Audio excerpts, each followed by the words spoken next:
Наверное, все уже видели, да, вот это вот видео? Тот турист, который приезжает сегодня за 300 рублей, я вас уверяю, он ничего не купит.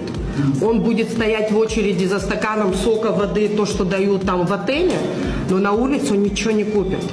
Они приезжают, покупают дошираки, извините меня, да, но мы хотим, чтобы они купили там сувениров, нашу сельскохозяйственную продукцию и так далее. То есть нам такой турист, я считаю, не нужен. А я всегда говорю, что нехер в этой Абхазии делать. Сервиса ноль, комфорта ноль.